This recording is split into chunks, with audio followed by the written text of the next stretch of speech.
দর্শক, সিএসআর মুক্তবাক অনুষ্ঠানে আপনাদের সাথে আছি আমি মানজুর আলমুদ্দিন। আজকে আমাদের আলোচনা শিরোনামের প্রথম যে বিষয়টি আপনারা শুনছিলেন সেটি নিয়ে।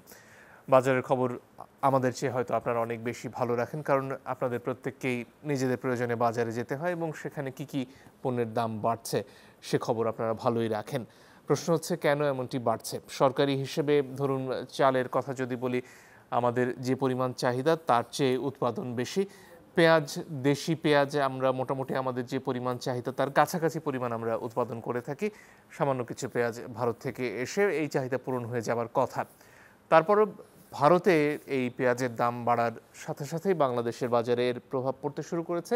দেশি পেঁয়াজেরও দাম বেড়েছে, চালের দাম গত বেশ কিছুদিন ধরে বাড়তি, তেলের দাম বাড়ানো হচ্ছে, এলপিজির দাম বাড়ানো হচ্ছে। এত কিছু দাম বাড়ানোর ফাঁকে আসলে সরকারের নিয়ন্ত্রণটা কোথায়, সে প্রশ্নই আজকে আমরা করতে চাই। তিনজন সম্মানিত অতিথি রয়েছেন আমাদের সাথে। স্টুডিওতে আমাদের মধ্যে উপস্থিত হয়েছেন জনাব মোহাম্মদ হেলাল উদ্দিন হেলাল, তিনি সাবেক সহসভাপতি এফবিসিসিআই। সরাসরি আমাদের সাথে যুক্ত হয়েছেন অধ্যাপক এম শামসুল আলম, তিনি জ্বালানি উপদেষ্টা, cab, consumers association of Bangladesh. আরও আছেন জনাব রিয়াজ আহমেদ, তিনি নির্বাহী সম্পাদক, ঢাকা ট্রিবিউন। আপনাদের সবাইকে স্বাগত আমাদের এই অনুষ্ঠানে। দর্শক, শুরুতেই দ্রব্যমূল্য নিয়ে একটা প্রতিবেদন দেখে নেব। শান্ত শরতেও পুড়ছে ঢাকার বাজার নিত্যপণ্যের লাগামহীন দামে। চাল, চিনি থেকে তেল, নুন, স্বস্তি নেই কোথাও। ডিম, মুরগি কিংবা শাকসবজির বেসামাল দর পেরিয়ে অস্বস্তির যে ফর্দে সবশেষ নাম পেঁয়াজ। মাত্র সপ্তাহ দুয়েকের ব্যবধানেই 40 টাকার পেঁয়াজ এখন কিনে খেতে হচ্ছে 85 টাকায়। দ্রব্যমূল্যের এ বাজারে সরেজমিনে ঘুরে তাই বোঝা যায় টানাটানির সংসারে নিম্ন ও মধ্যবিত্তের চাপা কান্না। প্রতিটা মালের দামে বৃদ্ধি, তো আমাদের মতো এখন মানুষের তো মানে বাজার করে খাওয়ার মতো সমস্যা হয়ে গেছে। এটা আমার দৈনন্দিন জীবনে একটা প্রভাব পড়ে, আমরা আসলে ইজিলি কমফোর্টফুলি চলতে পারি না, এটা হচ্ছে আমাদের প্রবলেম হয়ে যায়। ডিপেন্ড করে অ্যাডমিনিস্ট্রেশনের উপরে। আমাদের কান্ট্রির অ্যাডমিনিস্ট্রেশন যারা পরিচালনা করে তারা চাইলে এটা পরিবর্তন করতে পারে, বা যদি কোনো সিন্ডিকেট থাকে, সিন্ডিকেটটা যদি ভেঙে দেওয়া যায় সেক্ষেত্রে এটা পরিবর্তন করা সম্ভব। টিসিবির গেল 1.5 বছরের তথ্য উপাত্ত ঘেটে দেখা যায় এ সময়ে গরিবের মোটা চালের দর বেড়েছে 31%। সবচেয়ে বেশি বেড়েছে সয়াবিন তেলের প্রায় 43%। খোলা আটা, ময়দা কিংবা মোটা দানার মসুর ডাল সবকিছুরই দাম বেড়েছে সিকি ভাগের বেশি। দুর্ভাবনা আছে আরও, লাভের গুড় খেয়ে নেয়া মধ্যস্বত্বভোগীদের দৌরাত্ম্য। মাত্র 65 কিলোমিটার দূরের নরসিংদীর শিবপুর থেকে ঢাকায় আসতে আসতে তাই বিভিন্ন কাঁচা পণ্যের দাম কখনো কখনো হয়ে যাচ্ছে দ্বিগুণের বেশি। যেগুলো আপনার স্টক করা যায় ওগুলো সিন্ডিকেট করতে পারে, দাম বাড়ানো যায় ইচ্ছা করলে, বড় টাকা মজুদাররা পারে। কিছু কিছু পানির কারণে নষ্ট হয়ে গেছে, কিছু কিছু মানে আপনার শীতের কারণে, মানে আপনার শীতের নতুন সবজি আসতেছে, এই বিধায় মানে আপনার এই সবজির দামটা একটু বেশি থাকে। সাধারণের এমনই নাভিশ্বাস ওঠা বাস্তবতায় সোমবার এক বৈঠকে বসে বাণিজ্য মন্ত্রণালয়। সেখানেও বাজার নিয়ন্ত্রণে মেলেনি কোনো সুখবর। নভেম্বর মাসের মাঝামাঝি বা শেষের দিকে আসবে বাজারে, তো তার আগে এই 1 মাস হয়তো একটি পেঁয়াজের মূল্য বেশি থাকার সম্ভাবনা দেখা যাচ্ছে। বাট এর মধ্যে আমাদের চেষ্টা থাকবে যে প্রকৃতপক্ষে মূল্য ভারতে যেটুকু বাড়বে সেটাই যেন যৌক্তিকভাবে আমাদের এখানে প্রতিফলিত হয়, অতি মুনাফা যেন কেউ না নিতে পারে। সরকারের নড়বড়ে নিয়ন্ত্রণে কবে যে বাজার সাধারণের আয়ত্তে আসবে তা এখন বোঝা দায়। মুন্নাফ রশিদ, চ্যানেল 24, ঢাকা। শুরুতেই জনাব রিয়াজ আহমেদ, আপনার কাছে আসতে চাই। যে পরিস্থিতির কথা বলা হচ্ছিল বাণিজ্য মন্ত্রণালয়ের তরফ থেকে, সেখানে কি একটা আত্মসমর্পণের সুর আপনি পান যে 1 মাস পেঁয়াজের দাম বাড়বে এবং আসলে নিয়ন্ত্রণে তেমন কিছু নেই, ভারতে বাড়লেই বাংলাদেশে বেড়ে যাবে? তাহলে যে সরকারি হিসেব বাংলাদেশের উৎপাদনের সাথে চাহিদার যে একটা চিত্র সরকারের তরফ থেকে তুলে দেওয়া হয় চালের ক্ষেত্রে, পেঁয়াজের ক্ষেত্রে, সেগুলো কি ভুল? জি, আপনাকে ধন্যবাদ এবং আলোচনার সূত্রপাতটা করার জন্য। আপনাদের মুন্নাফ রশিদ যে প্রতিবেদনটা একটু আগে আমরা দেখলাম সেটা অনেকটা সহায়ক হবে। যদিও আপনি শুরুতেই বলেছেন যে প্রত্যেকেই আসলে আমরা প্রত্যেকেই টিভি ভিউয়ার্স যারা আছি প্রত্যেকেই আমরা কনজিউমার্স অলসো, এবং প্রত্যেককেই নিত্য প্রয়োজনীয় দ্রব্য কিনে খেতে হয়, বাজারে যেতে হয়। তো আমরা ব্যক্তি জীবন থেকেও জানি সেটা, আর প্রতিবেদনে সত্যিকার অর্থেই সেটার প্রতিফলন আমরা দেখতে পেলাম। আহ, হয়তো আরও একটা পণ্যের কথাও আমি এখানে অ্যাড করতে পারি, যেটা ইন রিসেন্ট উইকস অনেক বেড়ে গিয়েছে। সেটা হচ্ছে যে মুরগির মাংসের দর বেড়ে গিয়েছে। তো যেটা প্রথমেই বলা দরকার যে বৈঠকটা যেটা হলো এবং সেখানে যেটা বলা হলো, সেটা আমি গত সপ্তাহখানেক ধরে বাংলাদেশ সরকারের কয়েকজন মন্ত্রীর বিভিন্ন বক্তব্যেও আমি লক্ষ্য করেছি, এই কথাটাই এসেছিল যে কিছুদিন, বেশি দিন না, অল্প কিছুদিন এটা in between 15 days and 30 days এটা বাড়তি থাকবে, তারপর এটা আস্তে আস্তে ঠিক হয়ে যাবে। এখন বিষয়টা হলো যে একটা তো স্ট্যাটিস্টিক্সের বিষয়ে যখন আমরা আসব, তখন বলতেই হয় যে বাংলাদেশে বিভিন্ন খাদ্যপণ্য, যেগুলো serial and non serial crops, vegetables যেগুলো আছে, সেগুলোর বাৎসরিক যে অ্যাকারেজ এবং সেখান থেকে কত টন উৎপাদিত হয়, সেটার যে স্ট্যাটিস্টিক্স, সেটার মধ্যে যে একটা গরমিল আছে, এটা এটা কিন্তু আমাদের সরকারকে কোনো না কোনো এক সময় অ্যাটেনশন দিতেই হবে। কারণ এর মিল খুঁজে পাওয়া যায় না। এটা চালের বাজারই হচ্ছে প্রকৃষ্ট উদাহরণ। যে স্ট্যাটিস্টিক্সটা লাস্ট সিজনগুলোতে, সর্বশেষ সিজনেও যেটা দেওয়া হয়েছে, সেটা যদি সত্যি হয়, তাহলে কিন্তু ইম্পোর্টের প্রয়োজন হওয়ার কথা ছিল না। যদিও আপনি জানেন যে প্রচুর পরিমাণ চাল ইন রিসেন্ট মান্থস বাংলাদেশকে ইম্পোর্ট করতে হয়েছে, তারপরেও দাম চড়াই আছে, কিন্তু সেটা আরেকটা বিষয়। কিন্তু আমি যেটা বলতে চাচ্ছি প্রাথমিকভাবে, যে মন্ত্রণালয়ের বৈঠকে যে কথাটা বলা হলো, সেটা আমরা মেনে নেওয়াটা একটু কঠিন এই কারণে যে there is time in a year যেখানে আপনার পণ্যে শর্টফল থাকবে, আবার দেয়ার ইজ টাইম যখন আপনার সিজন থাকবে, ডোমেস্টিক উৎপাদনের সিজন। তা আমরা জানি, সেই টাইম লাইনগুলো কিন্তু আমরা জানি, এমন না যে আজকে নতুন করে জানবো। যে আমাদের দেশের লোকাল বাজারে পেঁয়াজটা কখন ওঠে এবং এর সরবরাহ ভালো থাকে, আর কখন এটা শর্টফল হয়, যখন আমাদের ডিপেন্ডেন্ট হতে হয় ইম্পোর্টেড অনিয়ন দিয়ে। এটা আমরা অনিয়নের আলোচনাটা এই মুহূর্তে করছি, অন্যান্য প্রোডাক্টের ক্ষেত্রেও তাই সত্য। আপনি যদি দেখেন যে ভারতেও কিন্তু আমাদের দেশে যেমন ডিপার্টমেন্ট অফ এগ্রিকালচার মার্কেটিং আছে, এরকম বিভিন্ন সংগঠন আছে সরকারি পর্যায়ে, ভারতে এরকম বিভিন্ন সংগঠন আছে। তারা কিন্তু থ্রু আউট দ্য ইয়ার এটা মনিটরিংয়ে রাখে এবং অ্যাডভান্স তাদের একটা রিপোর্ট থাকে টাইম টু টাইম, যে আপকামিং মান্থসে অক্টোবরে কি হবে, নভেম্বরে কি হবে, সিচুয়েশন রিপোর্টস।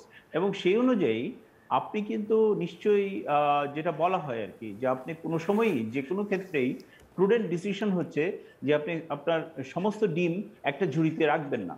তা আপনি যদি আপনার মার্কেটগুলো আরও ওয়াইডেন করেন, অর্থাৎ যে কখনো ভারতের বাজারেও একটা পণ্যের শর্টফল হতে পারে, সো টু সি যে আমরা আর কোথায় কোথায় থেকে রসুন আনবো, আর কোথায় কোথায় থেকে পেঁয়াজ আনবো, এবং সেই মার্কেটের লাইনগুলো ওপেন রাখা। This is one point. And second, another point, সেই ক্ষেত্রে এই পেঁয়াজের কথাই যদি ধরি, তাহলে কি ধরনের বাজার রয়েছে সেটা আপনার কাছে জানতে চাইবো, যে আর কোথা থেকে আসতে পারে। আর এই ফাঁকে একজন দর্শকের টেলিফোন নিয়ে আপনার কাছে ফিরতে চাই। দর্শক, আপনার পরিচয় দিয়ে প্রশ্ন করতে পারেন। জি, আসসালামু আলাইকুম। জি, শুনছি আমরা, বলুন। জি, আসসালামু আলাইকুম। আমি মোহাম্মদ রফিকুল ইসলাম বলছিলাম হবিগঞ্জ থেকে। জি, বলুন। জি, আমার প্রশ্নটা হচ্ছে, এই যে কয়েক বছর যাবত নিত্য পণ্যের প্রতিটি প্রোডাক্টের দাম দিন দিন বেড়ে যাচ্ছে, তো এই যে নিয়ন্ত্রণ হচ্ছে না, সরকার কি এখানে ব্যর্থ না কি? মানে আমরা কোথায় যাবো? আমরা যে সাধারণ মানুষ আছি, আমরা মধ্যভোগী যারা আছে এবং নিম্ন শ্রেণীর যে মানুষগুলো আছে, আমরা সবচেয়ে বেশি মানে সাফার হচ্ছে এখানে। যারা ব্যবসায়ী আছে, বড় বড় চাকরিজীবী, তাদের তো সমস্যা হচ্ছে না, সমস্যা হচ্ছে আমাদের। আমাদের এই সমস্যাটা এরা সমস্যা করছে, সমাধানটা করতে পারছে না কেন? এখানে সরকার কি ব্যর্থ? ধন্যবাদ। আমার মনে হয় বোঝা গেছে আপনার প্রশ্ন। রিয়াজ আহমদ, আপনার কাছে ফিরে আসছে। কথাটা বুঝতে পেরেছি। তো উনি অসহায়ত্বের কথা বলছেন আর কি, যে আমি যেটা বলতে চাচ্ছি আপনার সর্বশেষ কোয়ারির জবাবে আর কি, যে আরো কোথা থেকে আনা যেত, আরো কোথা থেকে কিন্তু আনা হচ্ছে এখন, মানে মিয়ানমার থেকে আনা হচ্ছে, ঠিক আছে, মিয়ানমারে পেঁয়াজ অ্যাভেলেবেল আছে এবং সেটা আসছে। এর পাশাপাশি আমি বলতে চাচ্ছি যে একটা তো হলো এই যে এটা শর্টফলকে প্রেডিক্ট করা এবং সেই প্রেডিকশনের প্রেক্ষিতে একটা ব্যবস্থাপনা থাকা, ইম্পোর্ট লাইন ওপেন রাখা। দ্বিতীয় যে কথাটা, which is to me more important, যে ইভেন যেই প্রাইসে ইম্পোর্টেড প্রোডাক্টটা বাংলাদেশে এসে ঢুকছে, আপনি গত 2-1 দিনের বিভিন্ন টেলিভিশনের ফুটেজগুলো বের করে এখন দেখতে পারেন যে চিটাগাংয়ে ব্যবসায়ীরা কি বলেছেন, যে কত টাকায় পেঁয়াজটা তাদের কাছে এসেছে 48 টাকা পার কেজি ফ্রম মিয়ানমার। মানে সব ট্যাক্স ধরে আজকে তো গভর্নমেন্ট বলছে যে ইম্পোর্ট ট্যাক্স পেঁয়াজের সেটাও লিফট করা হবে বা করা হয়েছে হয়তো এতক্ষণে। আর ভারতেরটা 55 to 56 টাকা। এখন কথা হলো তাহলে সেটা যে ওই যে আপনি নরসিংদীর কথা বললেন, আপনার রিপোর্টার যেটা বললো আর কি, যে 65 কিলোমিটার দূরত্বে এক একটা ভেজিটেবলসের প্রাইস কেন দ্বিগুণ তিগুণ হয়ে যাচ্ছে ঢাকার মার্কেটে এসে। তো সেই একই তো প্রশ্ন এখানে করতে হয় যে মিয়ানমার থেকে যদি 48 টাকায় পেঁয়াজ আসে, ঢাকায় কেন লোককে 70-80 টাকা দিয়ে সেটা কিনতে হবে? তার মানে হচ্ছে something is seriously wrong in the whole marketing system. এই চেইনের মধ্যে শুধুমাত্র ইম্পোর্ট অ্যাভেলেবিলিটি এটাই নয়, মার্কেট মনিটরিং এবং যারা ট্রেডিং করছেন বিজনেসের পুরো চেইনের সাথে জড়িত তাদের উপরে গভর্নমেন্টের যে intervention and monitoring, that's very very loose here. জি, অনেক ধন্যবাদ। অধ্যাপক আলম, আপনার কাছে আসতে চাই দুটো বিষয়ে। এই যে কথাগুলো আমরা এতক্ষণ বলছিলাম সে বিষয়ে আপনার পর্যবেক্ষণ তো জানতে চাই।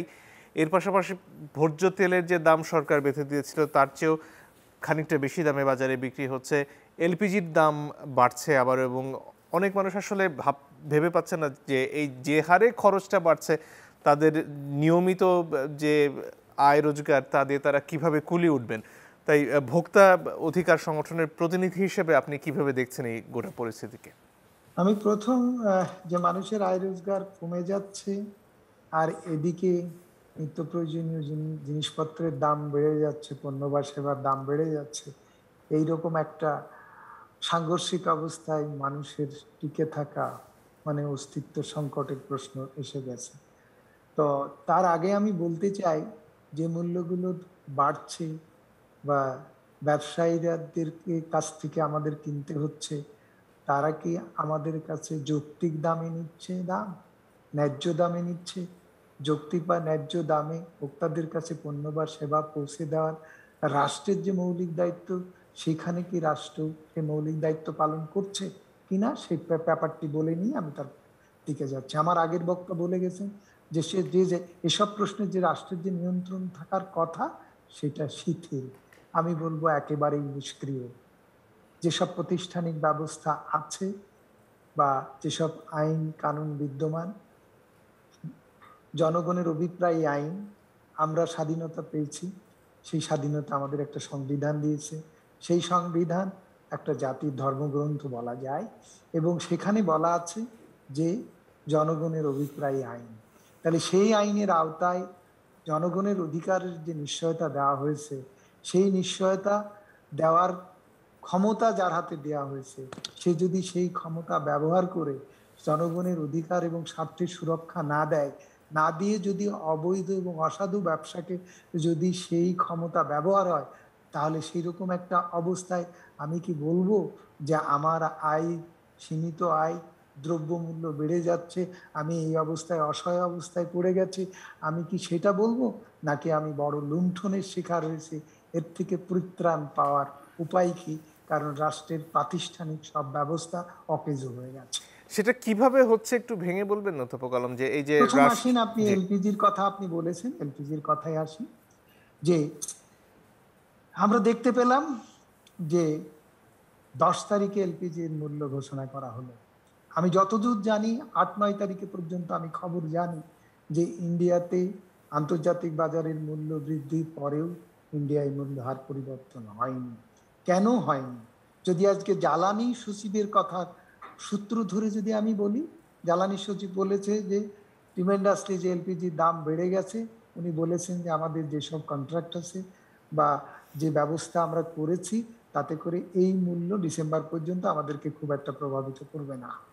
এখন আসেন যে আমাদের এলপিজি ব্যবসায়ীদের তাদের ক্ষমতা এলপিজি সরবরাহ হচ্ছে 2.48 মিলিয়ন টন, তারা সরবরাহ করে হচ্ছে 1 মিলিয়ন টনেরও কম। তাদের এই সরবরাহ ক্ষমতা ব্যবহার হয় মাত্র 40%।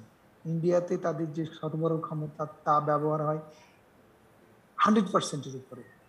আচ্ছা, এখন আসেন এই ক্ষমতা থাকার পরেও আন্তর্জাতিক বাজারে আজকে যে দাম বেড়ে গেল, সঙ্গে সঙ্গে সেই দাম এখানে বাড়িয়ে দেওয়া হলো। এর আগে ছিল 1 মাস আগের দামকে টেস্টিয়ার ধরে সেই দামের ভিত্তিতে দামটা বাড়ানো হতো। যেই ব্যবসায়ীরা চাইলো যে এখন যে মাসের মূল্যহার বাড়াবে সেই পরিবর্তন হবে, সেই মাসের মূল্যহারই ধরতে হবে। তার মানে তাদের কথা অনুযায়ী সেটা করা হলো। এইবার আসেন বাজারের কথায় ফিরে আসি। বাজারে দেখা যাচ্ছে যে 9 তারিখে আমি কিনলাম, আমার সহকর্মী কিনলো 1220 টাকা দরে, অর্থাৎ 1220 টাকা পার কেজি সিলিন্ডার গ্যাস কেনা হলো। যেটা দেখা যাচ্ছে যে ভারতের বাজারে বাংলাদেশি মুদ্রায় 12 কেজি সিলিন্ডারের দাম যখন 862 টাকা থেকে আরম্ভ করে তাদের রাষ্ট্র টু রাষ্ট্র ভেরি করে ধরেন 875-76 টাকা, তখন আমাদের এখানে বিক্রি হচ্ছে, ধরেন আমাদের মার্কেটে বিক্রি হচ্ছে, ব্যবসায়ীরা বিক্রি করতেছে 1220 টাকায়। সেখানে আমাদের রেগুলেটরি কমিশন দাম নির্ধারণ করে দিল 1259 টাকা। তাহলে কি আমি কি বলবো না যে আমাদের প্রতিষ্ঠানগুলো আমাদের স্বার্থ, তার আইনে বলা আছে যে ভোক্তাকে ন্যায্য এবং যৌক্তিক মূল্যে মিনিমাম দাম এনার্জি সরবরাহ নিশ্চিত করবে এবং যে মিনিমাম দামটা ন্যায্য এবং যৌক্তিক হবে এই মানদণ্ডে খরচ হিসাব করে দেবে। সেখানে আমরা খরচের হিসাবগুলো পুঙ্খানুপুঙ্খরূপে দেখিয়েছি। 29টা যদি এলপিজি ব্যবসায়ী থাকে, তারা 12 জন ইনভয়েস জমা দিয়েছে ভাড়ার, জাহাজ ভাড়ার, সেখানে $94 করে হিসাবে অ্যাভারেজ করেছে। অ্যাভারেজ করে সেখানে বিআরসির আইনে অ্যাভারেজ করে নিয়ম করা নেই, সেখানে ন্যূনতম ব্যয় মূল্যহার নির্ধারণের পলিসি নিতে হবে, অর্থাৎ প্রবিধানের এই বিধান মানতে হবে, সেখানে তা করা হয়নি। যাদের মূল্যহার কম ছিল তারা জমা দেয়নি। 29 জনের জায়গায় যদি 12 জন জমা দেয়, তার বেশি বেশি দাম অ্যাভারেজ করে করা হয়েছে। আমরা গণশুনানিতে $69 পার টন জাহাজ ভাড়ার ইনভয়েস, কমার্শিয়াল ইনভয়েস দেখাইছি। তারা এনবিআর থেকে ইনভয়েস, মানে এই কমার্শিয়াল ইনভয়েস জোগাড় করেনি, পোর্ট থেকে আনেনি, তারা যেটা দিয়েছে ব্যবসায়ীরা সেটাই দিয়েছে, ক্রস চেক করেনি। এইভাবে তারা করেছে। আরও সব অনেকগুলো চার্জ যেগুলো নির্ধারণ করেছে তারা আরবিট্রারি করেছে। তারা কোনো চার্জ পরিবর্তনের কোনো তথ্য প্রমাণ দিয়ে যৌক্তিক প্রমাণ করতে পারেনি। বার্ডেন অফ প্রুফ হচ্ছে যিনি প্রস্তাব দিয়েছেন মূল্য পরিবর্তন বৃদ্ধি করার জন্য, তাকে করতে হবে, করতে পারেনি। বিআরসি টেকনিক্যাল কমিটিও একই কাজ করেছে। তারা যে মূল্যায়ন করেছে তারা বলা যেতে পারে তাদের সঙ্গে একটা সমঝোতা স্মারক নিয়ে আসছে, একইভাবে তারা ওইভাবে এই কাজটা করেছে। তারপরে বিআরসি আজকে এই মূল্যহার নির্ধারণ করলো। তাহলে কি আমি বলবো না যে বিআরসি আইনে যেখানে বলা আছে যে আমার স্বার্থ সংরক্ষণ করা এবং আমার অধিকার সংরক্ষণ করা তার মৌলিক দায়িত্ব, অসাধু ব্যবসা প্রতিরোধ করা তার মৌলিক দায়িত্ব। বিআরসি আইন অনুযায়ী যে আইন সংবিধান এর ভোক্তার অভিপ্রায় অনুযায়ী তৈরি হয়েছে, যে আইন, সেই আইনে এই বিধান দিয়েছে। তাহলে কি রাষ্ট্রীয় এই প্রতিষ্ঠান সংবিধান লঙ্ঘন করেনি? রাষ্ট্রের জাতির ধর্মগ্রন্থ লঙ্ঘন করেনি? জাতির আইন লঙ্ঘন করেনি? তাহলে কি আমি বলতে পারি না যে প্রতিষ্ঠান আমার অধিকারকে খর্ব করে নিচ্ছে, কেড়ে নিচ্ছে, যারা কেড়ে নিচ্ছে তাদেরকে সুরক্ষা দিচ্ছে? অনেক ধন্যবাদ। অন্যান্য পণ্যের ব্যাপারেও আপনার মতামত জানতে চাইবো, তার আগে জনাব হেলাল উদ্দিন আপনার কাছে আসতে চাই। প্রশ্নটা হচ্ছে যে ব্যবসায়ীরা যৌক্তিক দাম নিচ্ছেন কিনা। পণ্যের দাম বাড়তে পারে, কমতে পারে, কিন্তু কথা হচ্ছে এই মাত্র কয়েক কিলোমিটারের ব্যবধানে, যেটা আমাদের প্রতিবেদনে বলা হচ্ছিল, সবজির দাম এতটা বাড়বে কেন? বা পেঁয়াজ মিয়ানমার থেকে যে দামে আসছে, ঢাকার বাজারে আসতে আসতে তার দাম 30-35 টাকা কেন বাড়তি হয়ে যাচ্ছে? জি, জনাব মন্ত্রী সাহেব, আপনাকে ধন্যবাদ জানাই। আমি দুজনের কথা শুনলাম, জনাব রিয়াজ ভাই এবং শামসুল আলম সাহেবের কথা, দুজনের কথাই শুনলাম। আমি শুধু প্রথম পেঁয়াজে আসি। পেঁয়াজের বিষয়টা আজকে আমরা যখন মন্ত্রণালয়ে মিটিং করলাম, চাঁপাইনবাবগঞ্জ থেকে শুরু করে বিভিন্ন স্থলবন্দরে, আমাদের যে স্থলবন্দরগুলো আছে সেখান থেকে প্রতিনিধিরা এসছেন। তারা কিন্তু একেবারে ভেঙে ভেঙে বলে দিয়েছেন যে তাদের ওখানকার এই মুহূর্তে ওখানে আনার খরচ কত, বাংলাদেশে কত। তার আগে আমাদের দেশের উৎপাদন আর চাহিদার হিসাবটা এখানে যেটা ভালো বলছিলাম ভাই, এখানে যে প্রবলেমটা আমাদের আছে সেটা হচ্ছে এই জায়গায় আমাদের যে বিবিএসের যে পরিসংখ্যান, এটা কিন্তু আজকে পরিকল্পনা প্রতিমন্ত্রী মহোদয় বলেছেন, খাদ্যমন্ত্রী মহোদয় বলেছেন যে এই প্রতিবেদনগুলো আসলে সঠিক না। তারা যে এটা সঠিক যদি না হয় কতটুকু বেঠিক? আচ্ছা, অনেক বেঠিক। এই কারণে বলছি, আপনি যখন আজকের মিটিংয়ে আমরা গেলাম, আজকের মিটিংয়ে আমার থাকার সুযোগ হয়েছিল। আজকে এখানে এনএসএর লোকজন এসেছিল, আজকে এখানে গোয়েন্দার লোকজন ছিল, বাংলাদেশ ব্যাংক ছিল, টেরিফ কমিশন ছিল, এখানে আপনার আমাদের এনবিআর ছিল। এখন দেখেন কারোর সঙ্গে কারো মিলছে না কিন্তু আমাদের গোয়েন্দা সংস্থা যেটা বললেন এমন কথাগুলো বললেন যে আমরা কিন্তু চেয়েছিলাম সুনির্দিষ্ট প্রস্তাবনা, যে গোয়েন্দা সংস্থাগুলো বলবে যে এরা এরা এরা এরা মিলে পণ্যের দামটা বাড়াচ্ছে, তাইলে কিন্তু আমরা সেই জায়গায় ইন্টারভিউ করতে পারতাম। তাহলে আগের প্রসঙ্গে ফিরে আসি, তার মানে কি সরকারের তরফ থেকে যে পরিসংখ্যান দেওয়া হয় চালের ক্ষেত্রে, পেঁয়াজের ক্ষেত্রে, সেটা অনেক ফোলানো ফাপানো, আসলে বাংলাদেশ এত উৎপাদন করছে না? আপনি সহজ একটি জিনিস দেখলে আপনি বুঝবেন।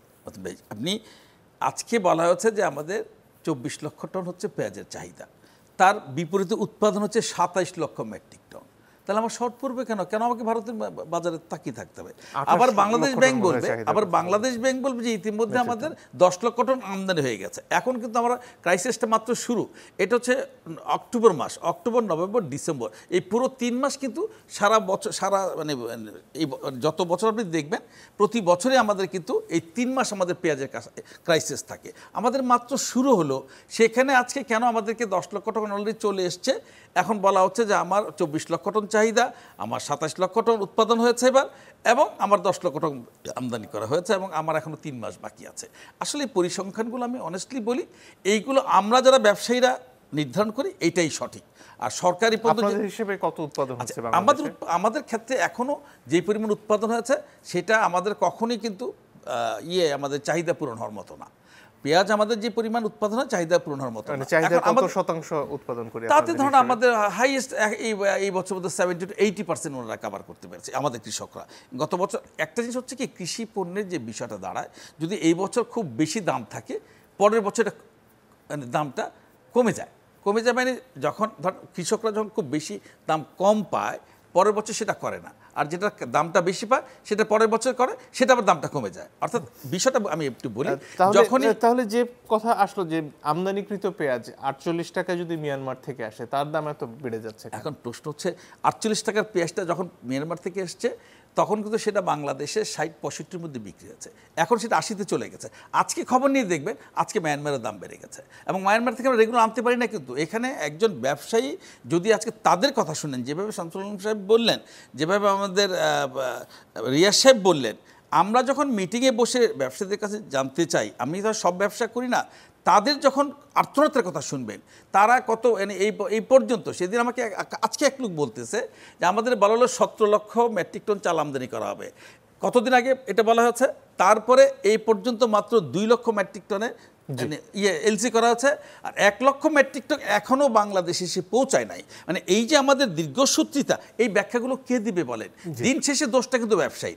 আমাদের কথা যে জায়গাটা সেটা হচ্ছে যে আমাদেরকে ব্যবসা পরিচালনা করার সুযোগ দেন। যেটা বলা হচ্ছে ভারতের বাজারের দাম বেশি হলে বাংলাদেশে কেন বাড়বে? এখন সারা পৃথিবী কিন্তু একটি বাজার, এটা আমাকে মনে রাখতে। ফিরে আসি অধ্যাপক আলমের কাছে। যে প্রসঙ্গে আমরা কথা বলছিলাম, আপনি এর আগে এলপিজি নিয়ে কথা বলেছেন, এর বাইরে চাল, পেঁয়াজ, তেল, এগুলোর ব্যাপারে আপনার পর্যবেক্ষণগুলো শুনতে চাই। বিশেষত এতক্ষণ জনাব হেলাল যে কথাগুলো বলছিলেন তার ব্যাপারে আপনার মতামত জানতে চাইব। তিনি আনুষ্ঠানিক অনানুষ্ঠানিক সব কথাই আমি শুনেছি।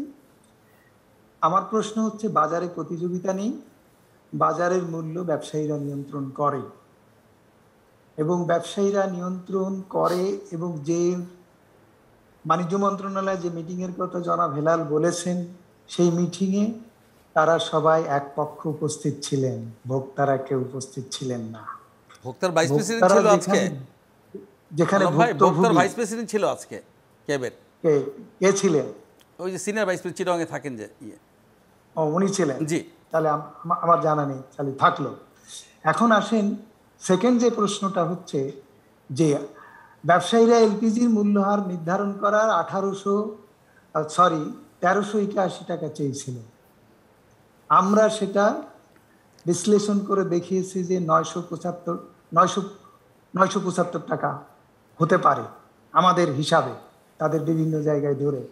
আর ইন্ডিয়ান কন্টেস্টে সব মূল্য অলমোস্ট সম্পূরক, শুধু জাহাজ ভাড়া $80, সেটাকে যদি আমরা $20 পার টন, সেটাকে যদি আমরা দেই $80 দেই, তাহলেও এই 1000 টাকা ওই সেপ্টেম্বর মাসের মূল্যহারের কথা বলছি পড়ে না, এই মাসের নয়।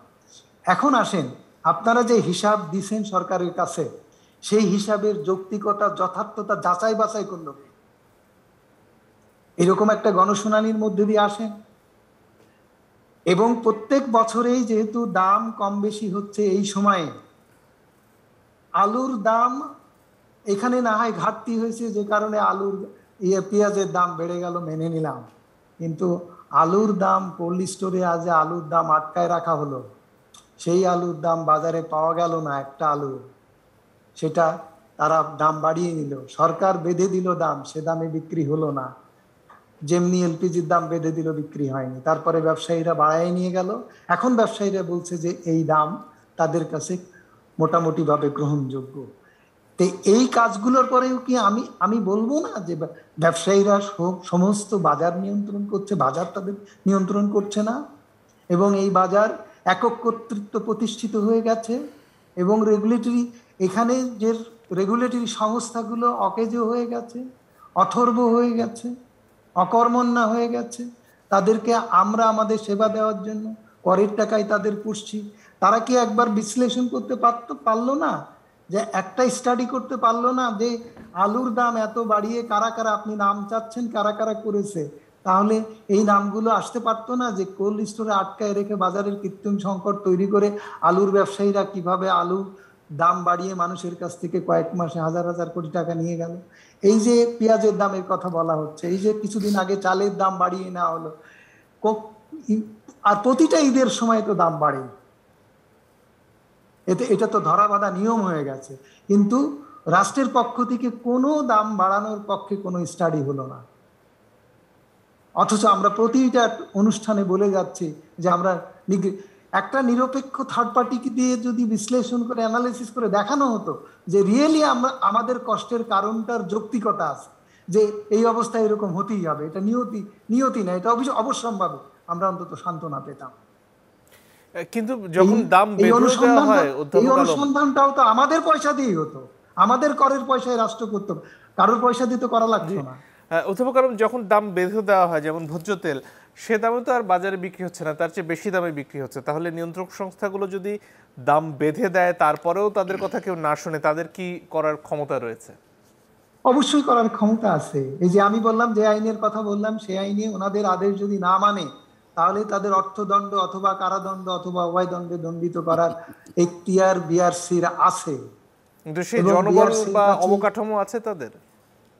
জি, সে অবকাঠামো না থাকলে আমরা যেমন হাইকোর্টে গেছি যে নির্দেশ দেন, সেই নির্দেশ দেওয়ার সময় তো তারা আমাদের কোর্টে যেহেতু বলেনি যে আমাদের অবকাঠামো নেই, সুতরাং আমরা পাচ্ছি না, এবং এইভাবে মূল্য বেশি করে নিয়ে যাওয়াটা এটাও একটা ক্রিমিনাল অফেন্স। তার বিরুদ্ধে ফৌজদারি মামলা করার এখতিয়ার সংস্থাকে দেওয়া আছে, রেগুলেটরি সংস্থাকে। তারা এই অবস্থায় আমরা এই আবেদনও করেছি যে ব্যবসায়ীদের বিরুদ্ধে ফৌজদারি মামলা দায়ের করে আমাদের টাকাগুলো উদ্ধার করে দেন। আপনি যে মূল্য আর নির্ধারণ করেছেন তার থেকে তারা বেশি মূল্য আরে তারা বাজার থেকে তুলে নিচ্ছে গত এপ্রিল মাস থেকে পর্যন্ত, এবং সেটা 2009 সাল থেকে আমরা বলেছি, এবং আমরা আদালতের কাছে চেয়েছি ডাইরেকশন যে এই দামে তারা যতগুলো টাকা বেশি নিয়েছে তাদের কাছ থেকে আমাদের টাকা আদায় করে দেন। এক্সিস্টিং আইনে সব প্রভিশনই আছে, কিন্তু প্রশাসনিক কর্তৃপক্ষ, রেগুলেটরি বডি সেটা এক্সারসাইজ করে না। তাহলে কি আমি বলবো না যে তারা তাদের স্বার্থ সংরক্ষণ করছে, অসাধু ব্যবসাকে প্রমোট করছে? চালেরই হিসাবটা করতে পারতো, আলুর হিসাবটা করতে পারতো, যে সমস্ত যখন যে অভিযোগটা হয় সেই অভিযোগের তো অনুসন্ধান করতে পারতো নিরপেক্ষ ভাবে। জি, কেন অনেক করে ধন্যবাদ। না? আমার মনে হয় বোঝা গেছে আপনার কথা। জনাব হেলাল উদ্দিন, আপনার কাছে ফিরে আসে। আপনি অনুষ্ঠানের আগে অংশে বলছিলেন যে ব্যবসায়ীরা কষ্টে আছেন, তো ভোক্তারা তো কষ্টে আছেন, এটা স্পষ্টতই বোঝা যাচ্ছে বাজারের যে অবস্থা। ব্যবসায়ীরা কেন কষ্টের মধ্যে রয়েছেন? যদি দাম এতটুকুই বেড়ে থাকে, সেক্ষেত্রে যদি তাদের লাভের অঙ্ক নাই ওঠে, তাহলে লাভের খাতাটা কার পরিপুষ্ট হয়ে উঠছে? জি, আমি যেটা বলছিলাম, আপনি ভোক্তা কষ্ট পাচ্ছে, আমরা সবাই কষ্ট পাচ্ছি, তা কষ্ট পাচ্ছি না সেই কথা বলার সুযোগ কিন্তু নাই। এখন প্রশ্ন হচ্ছে, যখনই পণ্যের দাম বেড়ে যায় তখন কিন্তু ব্যবসায়ীরা স্বস্তিতে থাকে না। কারণ যখনই পণ্যের দাম বাড়ছে, যেমন আমি কয়েকটা বড় বড় হাউজের খবর জানি, তারা এখন আন্তর্জাতিকভাবে তারা বুকিং দিচ্ছেন না। আমি জিজ্ঞেস করলাম কেন দিচ্ছেন না, বলে যে বাজারটা এমন জায়গায় চলে গেছে, এই বাজার যে পড়ে যায় আমার কিন্তু সমস্ত আমি রাস্তায় বসে যাব। অর্থাৎ ব্যবসায়ীদের অনেক বেশি টেনশন নিয়ে ব্যবসা করতে হয়। আলম ভাই যেটা বললেন ওনার সঙ্গে আমি একমত। আজকে দেখেন আলুর বাজারটা যদি দেখেন, আলু আজকে 10 টাকা 12 টাকা হচ্ছে এই কোল্ড স্টোরেজে বিক্রি হচ্ছে, বাজারে শেষ এটা 16 টাকা বা 18 টাকা হচ্ছে। কথাটা খুচরা পর্যায়ে এসে খুচরা পর্যায়ে সার্ভিসও দেয়। আলুর দাম কি এই 12 টাকা ইয়েতে বিক্রি করার কথা ছিল আজকে? আমরা বারবার বলছি আলু নিয়ে আগামী মাস থেকে শুরু হবে একটা লঙ্কা কাণ্ড, আলু ফেলে দিতে হবে কিন্তু রাস্তায়। এই যে আলুর জন্য আবার যে মানুষের ব্যবসায়ীদের লস হবে, কিন্তু বারবার বলছি, আমি দায়িত্ব নিয়ে বলছি যে আলু নিয়ে আবার একটা তুলকামান কাণ্ড শুরু হবে। যখন কমে যায় তখন তো কেউ কথা বলে না, যখন আলুর দাম কমে তখন তো কথা বলে না, যখন রসুনের দাম বলে তখন তো কেউ কথা বলে না, যখন আদার দাম কমে তখন তো কেউ কথা বলে না। আমাদের কষ্ট হচ্ছে এই জায়গায়, আমাদের পুঁজিটা চলে যায়, আমাদের টাকাটা ব্যাংকের। আজকে এক লোক কেঁদে কেঁদে বলতেছিল, বলে হেল ভাই জানেন আমি বিয়ে করেছিলাম তখন আমার ওয়াইফ ভেবেছিল আমি অনেক টাকার মালিক, এখন দেখে আমার কাছে কিছুই নাই। আল্লাহর কসম করে বলছি, সে কেঁদে কেঁদে বলছে। মানে কেন? আমি জিজ্ঞেস করলাম কেন? বলে ভাই আমি যখনই আমদানি করছি আমার লস হচ্ছে, আজকে ডলারের দাম বেড়েছে, জ্বালানি। মানে আপনি কি বলতে চাচ্ছেন ব্যবসায়ীরা কেবলই লস করে, কেবলই লস করে না, লাভও করে লসও করে। সেই ক্ষেত্রে দেখবেন বহু ব্যবসায়ী, বিশেষ করে ছোট এবং মাঝারি ব্যবসায়ীরা বাজার থেকে ছিটকে পড়ে। বড় ব্যবসায়ীদের সুবিধা আছে, বড় ব্যবসায়ীরা হাজার হাজার টন আনেন, হাজার হাজার টন বিক্রি করেন। আর যারা ক্ষুদ্র ব্যবসায়ী, তাহলে কি এটা সত্য যে ব্যবসা আসলে বড় বড় ব্যবসায়ীদের হাতে চলে যাচ্ছে, ক্ষতিগ্রস্ত হচ্ছেন ক্ষুদ্র ব্যবসায়ীরা? এটা তো সারা পৃথিবীতেই। আপনি ধরেন আছে আর্জেন্টিনা থেকে অথবা ব্রাজিল থেকে আমি তেল আমদানি করছি, আমি সেখান থেকে চিনি আমদানি করছি, তারা ধাপে ধাপে দাম বাড়াচ্ছে। আমি কি কম দামে চিনি পাবো? আর কি কেউ চিনি বিক্রি করে? ব্রাজিল ছাড়া অন্য কোনো মার্কেট থেকে আমরা চিনি আনতে পারি? অপরিশোধিত চিনি আমরা পারি না। কিন্তু এখন ওরা আন্তর্জাতিকভাবে দফায় দফায় দফায় দফায় দাম বাড়াচ্ছে, আমার এখানেও বাড়ছে, তারপরেও আমরা টেনে ধরে রাখছি। আপনি যে বলছেন, আলম ভাই বলেছেন আমাদের তৃতীয় কোনো পক্ষ নাই, আমাদের ট্যারিফ কমিশন ছাড়া কোনো ব্যবসায়ীর ক্ষমতা নাই চিনির দাম বৃদ্ধি করে, কোনো ব্যবসায়ীর ক্ষমতা নাই তেলের দাম বৃদ্ধি করে। ইচ্ছা করলে করা যায় না। কেন? যে দাম বেঁধে দেওয়া হয়েছে তেলের, তার চেয়ে বেশি আপনি দেখেন তার চেয়ে কমে বিক্রি হয়। বিষয়টা হচ্ছে যে এটা গণমাধ্যম তো বলছে তার চেয়ে বেশি। এটা যেটা হয়, ধরেন আজকে বেঁধে দিল, বেঁধে দেওয়ার পরে 10 দিন পর দামটা আবার বেড়ে গেল, কিন্তু ট্যারিফ কমিশন 10 দিন পর আবার বসছে না, অথবা 10 দিন পর মালটা কমে গেল, তখন অনেক সময় কমেও বিক্রি হয়। এটাই বাস্তবতা। যখন কমে বিক্রি হয় তখন কিন্তু প্রশ্ন আসে না।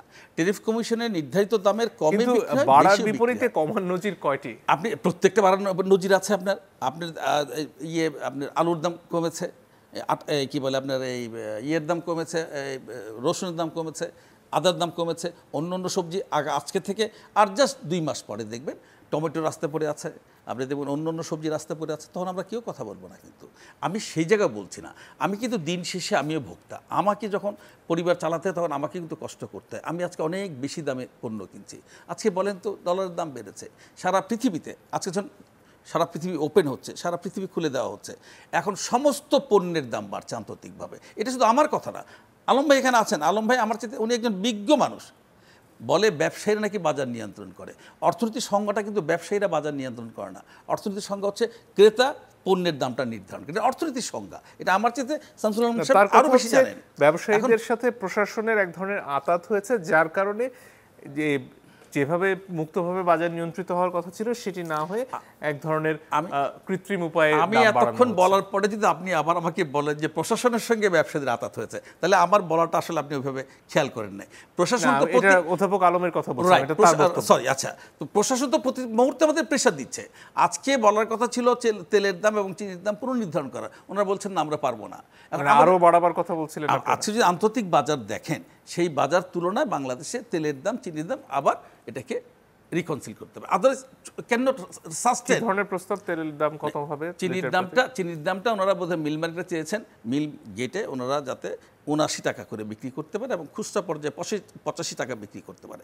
এটা অনেক দিনের প্রস্তাব, কিন্তু এই প্রস্তাবটা আমাদের ট্যারিফ কমিশন, বাণিজ্য মন্ত্রণালয় বলছে না আমরা দেখছি, দেখব ইত্যাদি ইত্যাদি। তার মধ্যে ব্যবসা চলছে। একটা কথা মনে রাখতে হবে, যদি এরপর তো এই কথাটা মানতে হবে যে এই 16-17 কোটি মানুষের দায়িত্ব ব্যবসা হলো অসত্য যে এই যে অবস্থা হচ্ছে তাতে তো আর লোকসান হচ্ছে না। লোকসান হলে তো আর এই চিনি তারা বিক্রি করতে না আনতেন না। লোকসান হচ্ছে না, লোকসান হতে পারে। আপনি এই চিনিটা যদি আন্তর্জাতিক বাজারে কমে যায়, এটা তো আপনি মোবাইলে দেখতে পারেন এখন যে আজকে আন্তর্জাতিক বাজারে কত চলছে চিনির দাম, তেলের দাম কত চলছে, কি বলে পেঁয়াজের দাম কত চলছে।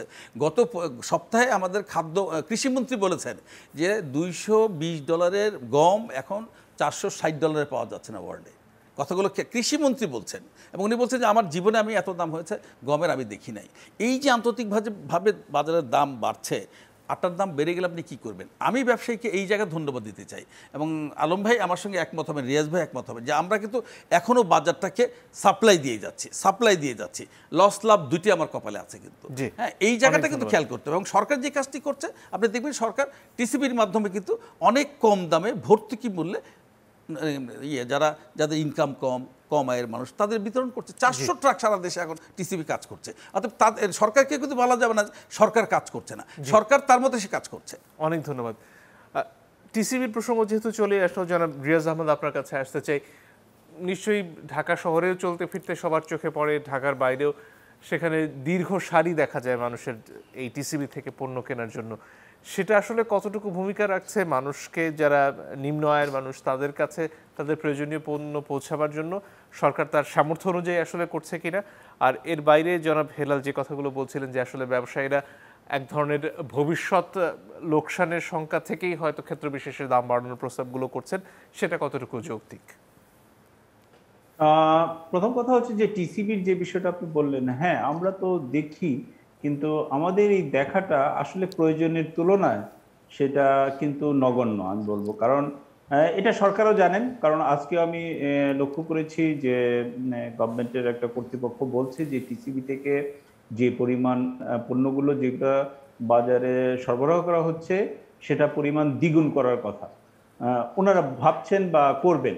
এখন কথা হলো যে এখন প্রতিদিন যে পরিমাণ 400 ট্রাক দিয়েও যদি দেওয়া হয়, তার বিপরীতে যারা অ্যাফোর্ড করতে পারছে না এই ধরনের জনগোষ্ঠীর একটা বড় অংশ, এবং বিশেষ করে এই দীর্ঘ প্রায় 2 বছরের করোনাকালে মানুষের যে আর্থিক সঙ্গতি সেই কিছু বিবেচনায় রাখলে যে কেউ বুঝতে পারবেন যেটা প্রয়োজনের তুলনায় কিন্তু অনেক কম, প্রয়োজনের তুলনায় অনেক কম। যারা এই দীর্ঘ সারি লক্ষ্য করেছেন তারাও বুঝতে পারেন যে সারির শেষের লোকটা শেষ পর্যন্ত ট্রাকের মাল এক্সস্ট হওয়া পর্যন্ত সে লাইনের সামনে যেতে পারছে কিনা সেটা একটা বিষয়।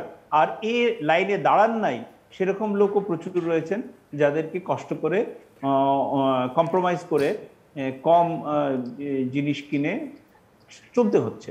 এটা গেল একটা বিষয়। আরেকটা যেটা হলো যে হেলাল ভাই যেটা বললেন, উনি অভিজ্ঞ লোক এবং ব্যবসা বাণিজ্যের সাথে দীর্ঘদিন থেকে জড়িত, উনি অবশ্যই ভালো বুঝতে পারবেন এবং বলতে পারবেন।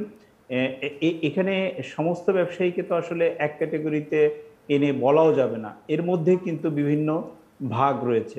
উনি যে কথাটা বলেছেন সেটাকে আমি অ্যাপ্রিসিয়েট করি। ডেফিনেটলি ব্যবসায়ীরা বাংলাদেশে এই যে নিত্য প্রয়োজনীয় দ্রব্যের যে একটা লাইফ লাইন, সেটাকে যে ডিমান্ড সাপ্লাই এটাকে চালু রাখা, সেখানে তো অবশ্যই একটা বড় ভূমিকা পালন করছেন। কিন্তু এই সুযোগে কিছু কিছু লোকেরা, এবং তাদের সংখ্যাও কিন্তু আমি বলবো আই এম অ্যাফ্রেড যে তাদের সংখ্যাও নেহাত কম না আসলে, যারা বিভিন্ন নেক্সাস তৈরি করে কৃত্রিমভাবে কিন্তু প্রাইস জ্যাক আপ করছে। এবং এই নেক্সাস, এই প্রাইস জ্যাক আপ, এগুলো কিন্তু সরকারের অনেক অনেক সংস্থা আছে, তারা কেউ জানে না, এটা আমি বিশ্বাস করি না। আমি বরঞ্চ বলবো যে এখানে অ্যাক্ট করার অভাব রয়েছে, এখানে আরও প্রোঅ্যাক্টিভভাবে অ্যাক্টিভ রোল প্লে করার একটা স্কোপ রয়েছে ইন ফেভার অফ দ্য ভোক্তা। যে ভোক্তাদের সপক্ষে দাঁড়ানোর যে আমাদের প্রতিষ্ঠানগুলো রয়েছে, এটা মনে রাখতে হবে যে এই প্রতিষ্ঠানগুলো সমস্তই কিন্তু জনগণের ট্যাক্সে অর্থে চলা প্রতিষ্ঠান, এবং সেই প্রতিষ্ঠানগুলোর ম্যান্ডেট কিন্তু আসলে ভোক্তার অধিকারটাই দেখা, নট দ্যাট যে ব্যবসায়ীকে ক্ষতিগ্রস্ত করবে, ব্যাপারটা সেরকম নয়। ব্যবসায়ী অবশ্যই ব্যবসা করবেন, কিন্তু সেই লাভের পরিমাণ এমন পর্যায়ে না যায়, অথবা এখানে ইনফর্মাল যে ভ্যালু চেইন, আমাদের যে ভ্যালু চেইনে যে কিন্তু প্রোডাক্ট কিন্তু এক জায়গা থেকে আরেক জায়গায় ভোক্তা পর্যন্ত যেতে তার একটা কস্টিং আছে, এবং এখানে ইন্টারমিডিয়ারিজ আছে যারা অনেক সহায়ক ভূমিকা পালন করে। কিন্তু on the other hand there are some informal rent seeking intermediaries যারা কিন্তু প্রাইস জ্যাক আপ করে ফর নাথিং। তাদের রোলটা কিন্তু হচ্ছে দুর্বৃত্তায়ন, এবং তাদের রোলটা হচ্ছে আসলে অন্যায়ভাবে চাঁদাবাজি করা। এই যে বিষয়গুলো, সেগুলো কিন্তু প্রশাসনের দেখার বিষয় রয়েছে, এবং সেখানে নেগলিজেন্স রয়েছে বলে আমার মনে হয়। আরেকটা হলো, আমি এই কথাটা বলে শেষ করবো, সেটা হলো যে policy intervention is very important here. যে কোন সময়ে কোন জিনিসটা আমি ইম্পোর্ট করব, কোন জিনিসটা এক্সপোর্ট করব। এই মুহূর্তে আমি যে কথাটা বলতে চাই, আমাদের কিন্তু এই যে লাইভস্টক ইন্ডাস্ট্রি, পোলট্রি ইন্ডাস্ট্রি, এগুলোর দিকে খেয়াল করলে আপনি লক্ষ্য করবেন, এবং গত 1 মাসে অনেকগুলো সংবাদ সম্মেলন করেও বলেছে তারা, ফিড ইন্ডাস্ট্রির লোকেরা বলেছে, ডেয়ারি ইন্ডাস্ট্রি, পোলট্রি ইন্ডাস্ট্রির লোকেরা বলেছে যে আমরা যে সয়া মিলটা এখন এক্সপোর্ট করছি ইন্ডিয়াতে শর্টফল থাকার কারণে, সেইটা আমাদের সঠিক সিদ্ধান্ত কিনা, এবং তার ফলে ডোমেস্টিক মার্কেটে যে ফিডের মূল্য অনেকখানি বেড়ে গেছে, হিউজ একটা পরিমাণ কিন্তু ফিডের দাম বেড়ে গেছে। এবং ফিড ইনফেক্ট এইসব আধুনিক যে প্রোডাকশন পদ্ধতি এই যে প্রোটিনের, তাতে ফিড একটা অন্যতম কস্টিং এটা শেয়ার করে।